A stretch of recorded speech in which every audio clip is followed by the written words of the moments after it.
साथ सोनिया चौहान। बुलेटिन का आगाज करते हैं उत्तराखंड की खबरों के साथ। रुक करते हैं खबरों की ओर। मुख्यमंत्री पुष्कर सिंह धामी राज्य आपदा प्रबंधन केंद्र पहुंचे। उनके साथ आपदा सचिव विनोद कुमार सुमन भी साथ में मौजूद थे और रात भर हुई राज्य में भारी बारिश से जनजीवन अस्त व्यस्त हो गया है।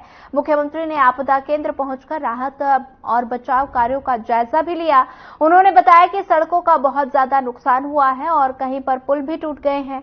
मुख्यमंत्री ने बताया कि सरकारी भवनों को भी नुकसान पहुंचा है। साथ ही चारधाम यात्रा भी इस समय चल रही है और सभी यात्रियों को सुरक्षित स्थान पर पहुंचा दिया गया है।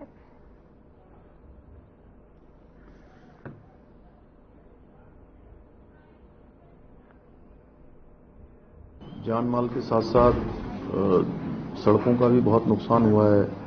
कई जगह पर पुल भी जो है बह गए हैं। उन सब की कार्रवाई चल रही है और जो सरकारी भवन है उनका भी नुकसान हुआ है। उन सभी को रिस्टोर करने के लिए और चूंकि चारधाम यात्रा भी इस समय चल रही है, चारधाम यात्री भी हमारे सभी सुरक्षित रहें, उसके लिए भी लगातार सभी अधिकारी हमारे अलर्ट मोड में हैं। मौसम विभाग की जिस प्रकार की सूचना आ रही है उसके अनुरूप आगे भी उसको प्रसारित किया जा रहा है, लोगों तक पहुंचाया जा रहा है।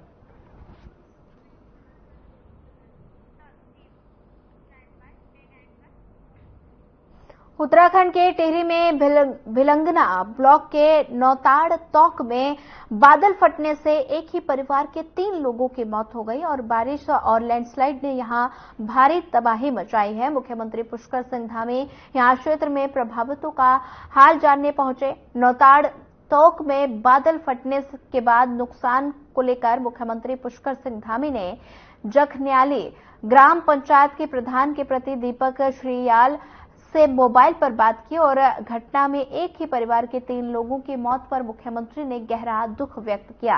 ग्रामीणों को हर संभव मदद का भरोसा दिया। मुख्यमंत्री ने पूछा घटना के कितने देर बाद एसडीआरएफ और पुलिस प्रशासन के अधिकारी पहुंचे। सीएम ने कहा कि वो अधिकारियों से वार्ता कर जल्द ही स्थितियों का सामान्य करने की दिशा में कार्य करने को कहेंगे।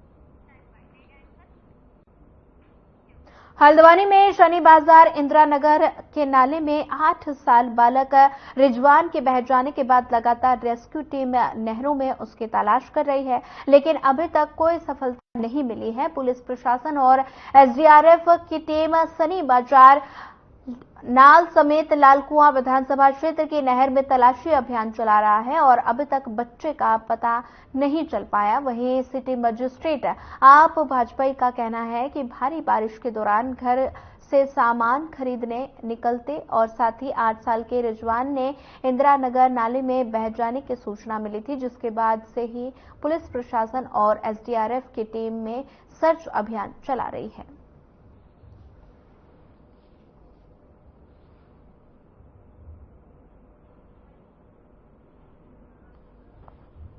ये कल आफ्टरनून की घटना है। शनि बाजार नाले में एक बच्चे की बहने की सूचना प्राप्त हुई थी। इसके बाद से स्थानीय पुलिस और जो हमारा अग्निशमन विभाग है, जिला प्रशासन की टीमें हैं, खोजबीन के लिए कल से काम कर रहे हैं। फिर राजभवन नैनीताल में जो हमारी एसडीआरएफ है उसको भी यहाँ बुलाया गया है।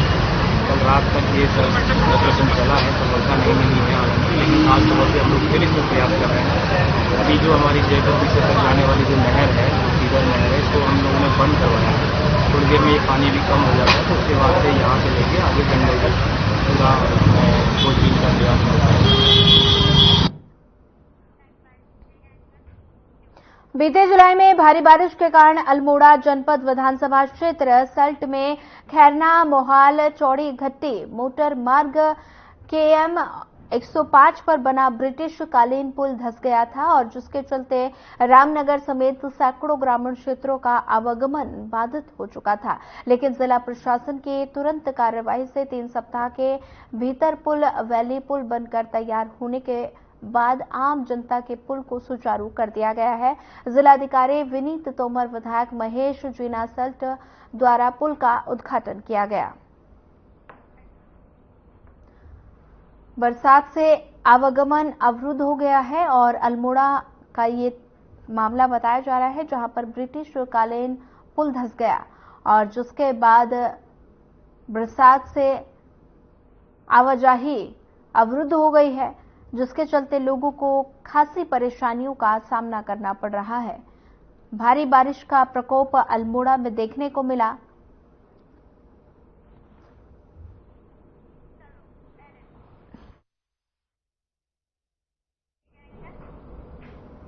पहाड़ों में लगातार हो रही बारिश का असर मैदानी क्षेत्रों में भी देखने को मिला, जहां पहाड़ से होकर आ रही गंगा जल स्तर हरिद्वार में अब बढ़ने लगा है और हालांकि अभी गंगा खतरे के निशान से नीचे बह रही है और गंगा वार्निंग लेवल से ऊपर बह रही है और गंगा के बढ़ते जल स्तर को लेकर सिंचाई विभाग हेड वर्क्स के अधिकारी सतर्कता बनाए हुए हैं और गंगा के जल स्तर पर निगाह बनाए हुए हैं। साथ ही जिला प्रशासन से भी समन्वय बनाकर चल रहे हैं ताकि अगर गंगा का जल स्तर अधिक बढ़ता है तो उससे निपटने के लिए तत्काल हर संभव कार्य किए जा सके।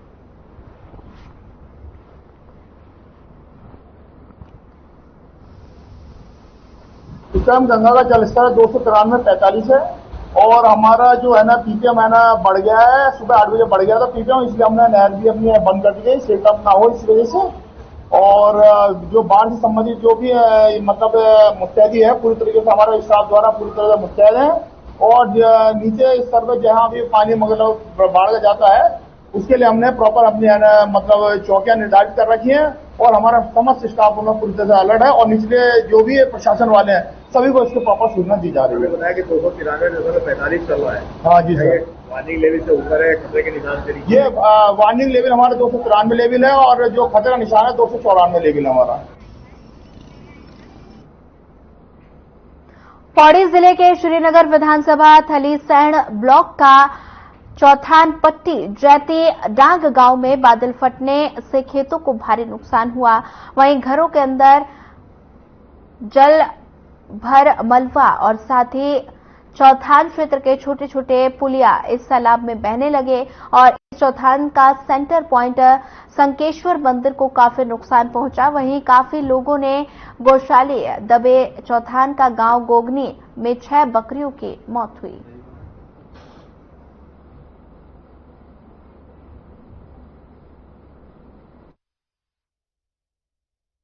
हमारे यहाँ कल डांग गांव में भारी तबाही मची है, जिसके कारण से वहां पे बादल फटा है। काफी सारी खेतों को नुकसान पहुंच गया, फसल बर्बाद हो गई है और लोगों के घरों में जो है कि मलबा भर गया है। मलबा भरने के साथ साथ हमारे चौथान क्षेत्र के छोटी मोटी पुलियां भी बह गई। वहीं हमारा चौथान क्षेत्र का मेन सेंटर पॉइंट जो है कि संकेश्वर मंदिर को काफी नुकसान पहुंचा है। संकेश्वर मंदिर का आधा जो हिस्सा है, जो रास्ता था, जो दीवार थी, वो बह के सैलाब में चली गई है। वहां पे जो पुलिया था वो भी बह गया है और मंदिर को भी काफी नुकसान पहुंचा है। वहीं चौथान क्षेत्र के अलग अलग जगहों से खबर आ रही है, किसी का गौशाला दब गया है तो किसी के गौशालों से बकरी जो है कि बकरी पालन उनको काफी नुकसान, उसकी बकरी मरे हुए हैं गौशाले के अंदर। तो धीरे धीरे करके इससे हमारे पास ऐसी जानकारी आ रही है और वीडियो हमारे पास आ रहे हैं। कल यहाँ पर बादल फटने के कारण डांग गांव जो एक बहुत ही दुर्गम का गांव है, उसके ठीक ऊपर बादल फटने के कारण काफी नुकसान हुआ है। लोगों के खेत, गौशाले और मकानों पर काफी क्षति हुई है। उसके बाद जो बादल फटने के बाद पानी बहा, उसके साथ जो मलबा आया उसने अपने आगे आने वाले गांव जैसे किमवाड़ी, नीचे हमारा शिवालय मंदिर, जितने भी रास्ते में पड़े सारे खेत और पुल जो लोगों के आने जाने के साधन थे सारे क्षतिग्रस्त हो गए हैं, सारे बह गए हैं।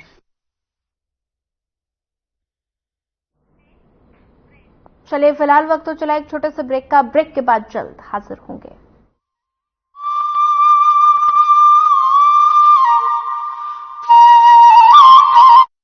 क्या रंग खिला, क्या रूप सजा, मैंने ये बताऊ माँ, ये तो रेवाड़ी है।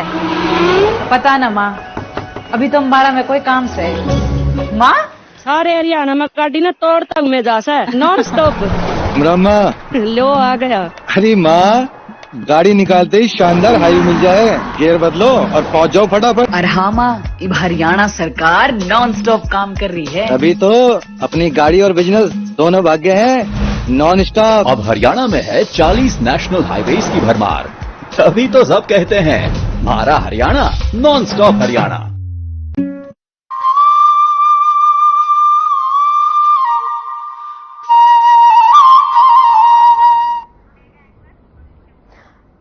बाद आप सभी का एक बार फिर स्वागत है। बढ़ते अगली खबर की ओर। हल्द्वानी में कांग्रेस विधायक सुमित हरदेश ने प्रेस कॉन्फ्रेंस करते हुए राज्य सरकार पर खुलेआम भ्रष्टाचार करने का आरोप लगाया। सुमित हरदेश ने पिछले दिनों हल्द्वानी में आरटीओ द्वारा संचालित किए जाने वाले फिटनेस सेंटर में भ्रष्टाचार के बड़े खेल का हवाला देते हुए कहा कि राज्य में खनन और वाहनों के फिटनेस सेंटर भ्रष्टाचार का खेल खेल रहे हैं।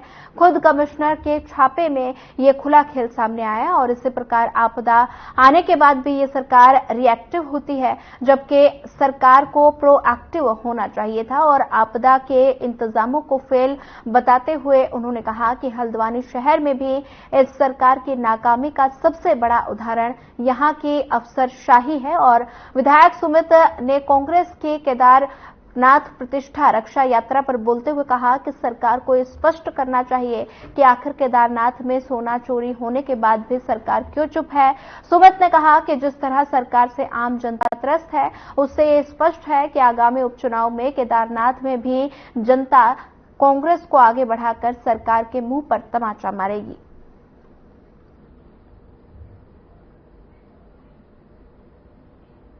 अंबार, अनियोजित सोच का अंबार, ये सरकार का प्रतीक प्रमाण है, भ्रष्टाचार प्रतीक प्रमाण है। केदारनाथ के सोने से अगर हम शुरुआत करें से लेकर जो विकास में अवरोध इन्होंने लगातार पैदा करे, हमारी आईएसबीटी 72 करोड़ का प्रोजेक्ट इन्होंने बनने नहीं दिया, पूरे शहर को तोड़ दिया, हरे भरे पेड़ हमारे काट दिए।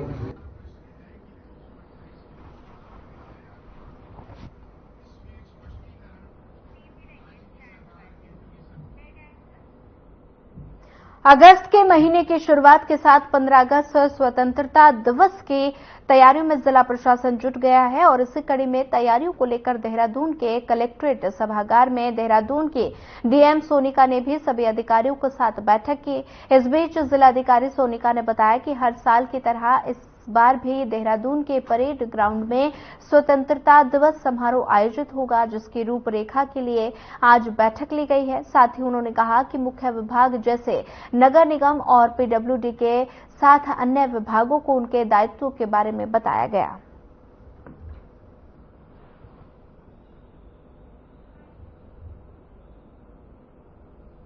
हर साल की तरह परेड ग्राउंड में हमारे यहाँ पे 15 अगस्त का समारोह किया जाएगा और जो हम लोगों की रूपरेखा होती है उसी क्रम में आज बैठक ली गई थी। समस्त विभागों को बुलाया गया था और जो मेन डिपार्टमेंट जैसे पीडब्ल्यूडी हो गया, नगर निगम हो गया और रेवेन्यू डिपार्टमेंट हो गए, उन सबको अवगत करा दिया गया उनकी ड्यूटीज से और उसी क्रम में कार्रवाई की जाएगी।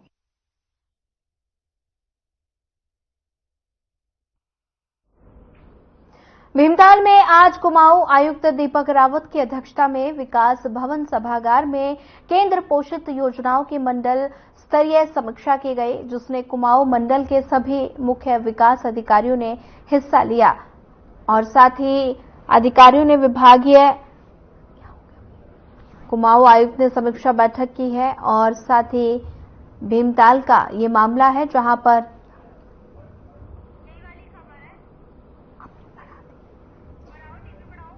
और साथ ही इस मौके पर आयुक्त ने बताया कि बैठक में केंद्र पोषित योजनाओं की समीक्षा हुई, जिसमें मनरेगा, एनआरएलएम और जन जीवन मिशन की कार्य प्रगति पर चर्चा की गई।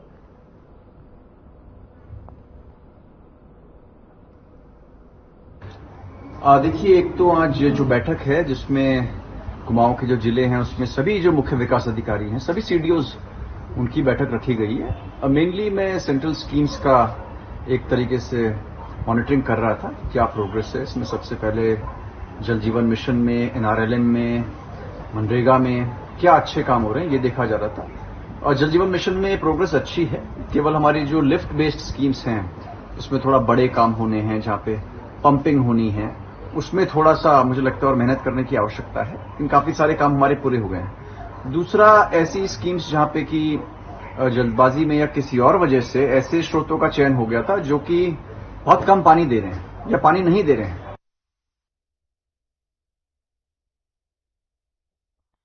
दिनेशपुर थाना अंतर्गत वार्ड नंबर 9 में गृह कलह से तंग आकर और साथ ही अपने ही घर पर 42 साल के युवक ने फांसी लगाकर आत्महत्या कर ली।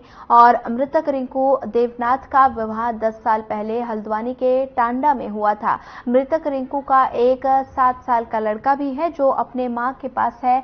इस बीच पति पत्नी के बीच झगड़े के कारण 2 साल पहले मृतक रिंकू की पत्नी उसे छोड़कर मायके चली गई। दोनों के बीच मुकदमाबाजी शुरू हो गई और इन सब कारणों के चलते रिंकू ने फांसी लगाकर आत्महत्या कर ली। और जिसकी सूचना ग्रामीणों ने पुलिस को दी और सूचना मिलते ही पुलिस ने शव को कब्जे में लेकर पोस्टमार्टम के लिए भेज दिया है। फिलहाल पुलिस इस पूरे मामले की जांच में जुटी है।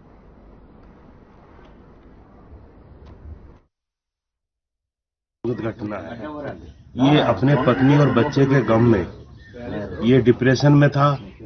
ये इसका केस कोर्ट में चल रहा था तो कहीं ना कहीं इसकी पत्नी का गम और बच्चे का जाना ये डिप्रेशन का कारण बना और इसने सुसाइड किया।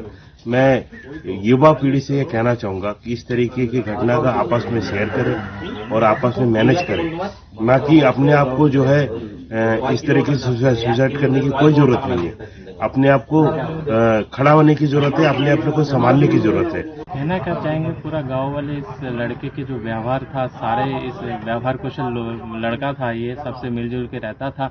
लेकिन इसके 1 साल पीछे हम जाए तो इसकी थोड़ी सी ट्रेजेडी इसके साथ ये हो गई कि इसकी मम्मी की डेथ हो गई और सेम 1-2 महीने के अंतराल में इसकी बीवी इसको छोड़ के चली गई, जिसके साथ एक छोटा सा बच्चा था जिससे ये बहुत प्यार करता था। अच्छा, उसी दौरान इसके बाप भी यहाँ से छोड़ के चला गया। तो मैं तो यहाँ पास में ही रहता था, अभी थोड़ा सा दूर और चला गया तो सुनने में आता था कि ये उस दौरान ही बड़ा डिप्रेशन में चला गया और बड़े मतलब बहुत दुख में रहता था, रोता होता था, रात को आके फोन पे बातें होती थी।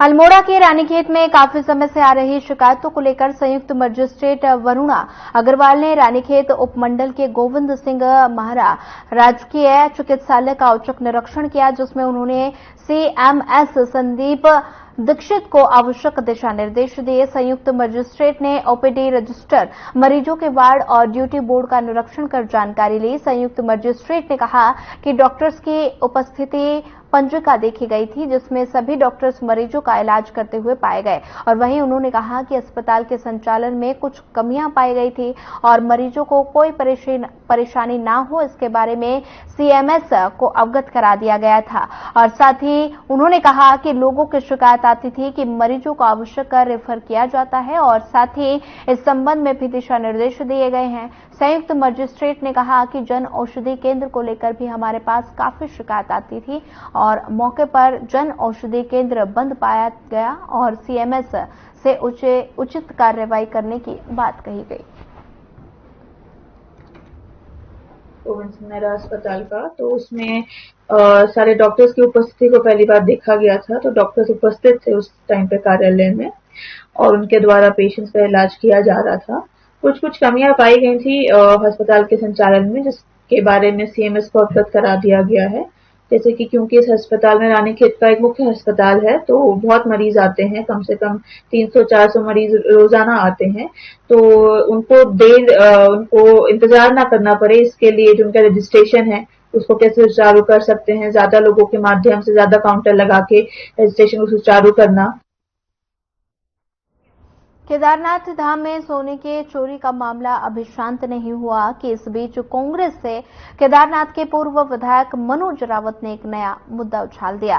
राज्य सरकार पर चारधाम यात्रा रजिस्ट्रेशन के नाम गुजरात की एक कंपनी को बड़ा फायदा पहुंचाने का आरोप लगाया है। इस बीच मनोज रावत ने कहा कि चारों धामों में रजिस्ट्रेशन को लेकर विरोध के स्वर उठ रहे हैं और लेकिन राज्य सरकार की इतनी हिम्मत नहीं कि उसे कंपनी को हटा दें और साथ ही इसके पीछे गुजरात की बड़ी राजनीतिक पैठ है और जिसकी वजह से सब चुप्पी साधे हैं। हमारी सरकार ने स्पष्ट कहा है कि यदि आपके पास कोई साक्ष्य है तो आप सीधे एफआईआर लॉन्च कर सकते हैं, आप सीधे मुकदमा कायम कर सकते हैं उन लोगों पर, और सरकार कभी भी छोड़ने वाली नहीं है। आप कार्रवाई करिए ना, आप एफआईआर लॉन्च करिए, सरकार आपके साथ खड़ी होगी, पूरी जांच होगी, और कोई कल्पित अगर उसमें निकलेगा, कोई अपराधी अगर उसमें साबित होगा तो हम कार्रवाई करेंगे। लेकिन सिर्फ बयानबाजी से नहीं होगा ना। अगर आपको लगता है तो तथ्यात्मक बात करिए, आपके पास कोई सबूत हो सबूत पेश करिए, एफआईआर लॉन्च करिए, हम उस पर कार्रवाई करेंगे।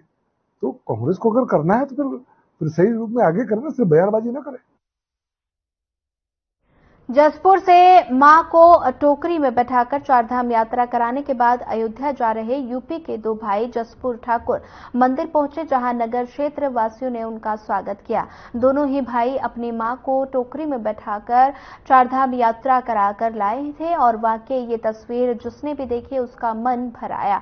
और युवक उत्तर प्रदेश के बदायूं के रहने वाले हैं और कलयुग के श्रवण कुमार बनकर अपनी 55 वर्षीय मां राजेश्वरी को चार धाम दर्शन करा रहे हैं। तो वही लोगों ने दोनों युवकों की प्रशंसा करते हुए कहा कि वर्तमान पीढ़ी को इन दोनों युवाओं से प्रेरणा लेते हुए अपने मां बाप की सेवा करनी चाहिए।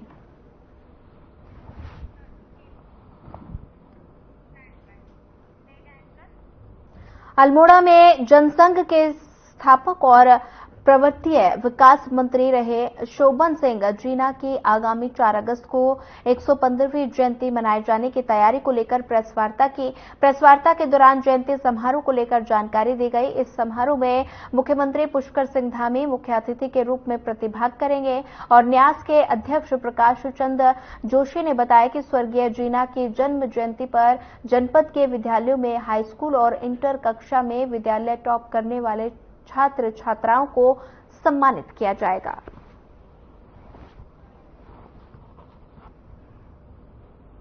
जीना शोभन सिंह जीना जी की 115वीं जयंती का कार्यक्रम 4 अगस्त को मनाया जाना है।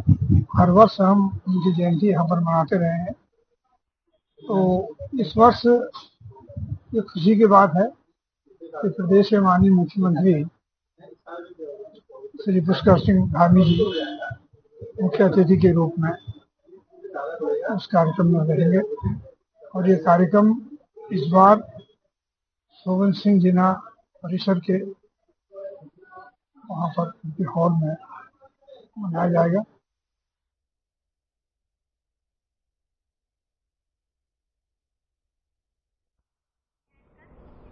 पौड़ी गढ़वाल जिले में भारी बारिश के ऑरेंज अलर्ट को देखते हुए कल 1 अगस्त को स्कूलों में छुट्टी की गई है और जिलाधिकारी ने कक्षा 1 से 12 तक सभी स्कूलों में छुट्टी का आदेश जारी किया। भारी बरसात को देखते हुए सभी अधिकारियों को अलर्ट रहने के निर्देश दिए गए। मौसम विभाग ने टिहरी और पौड़ी जिले में भारी बारिश का रेड अलर्ट जारी किया है।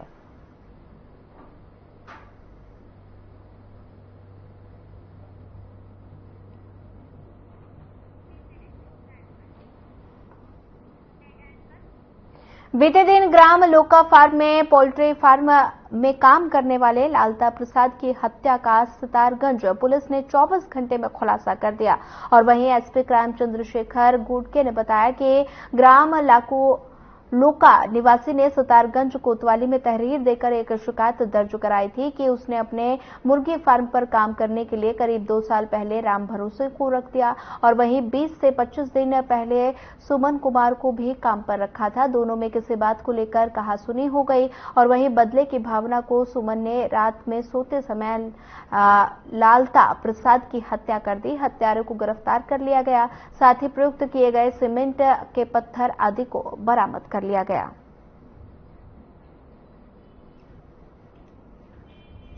रात्रि के घटना थी जिसे हमें 30 जुलाई में सुबह में सूचना भी मिली थी कि एक नगेंद्र सिंह वादी हैं, इन्होंने सूचना दी कि इनका पोल्ट्री फार्म में काम करने वाले लालता प्रसाद नाम के एक कर्मचारी थे, उनकी जो है हत्या की गई है।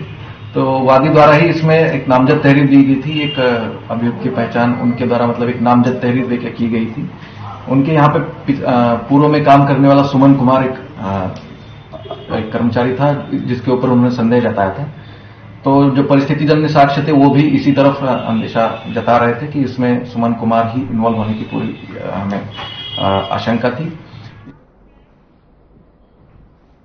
रामनगर में बदमाशों के हौसले बुलंद नजर आ रहे हैं। एक युवती ने बदमाश पर छेड़छाड़ करने का आरोप लगाया है और पीड़िता ने पुलिस के मामले की शिकायत की, जिसके बाद पुलिस ने कार्रवाई करते हुए आरोपी युवक को गिरफ्तार कर लिया। कोतवाल अरुण कुमार सैनी ने पूरे मामले को लेकर जानकारी दी।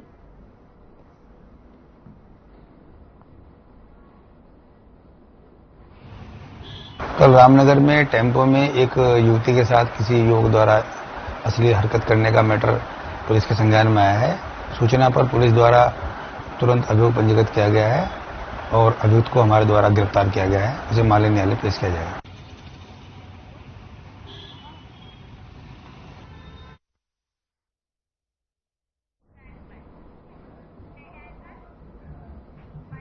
फिलहाल इस बुलेटिन में इतना ही। ज्यादा खबरों के लिए बने रहिए हमारे साथ। नमस्कार।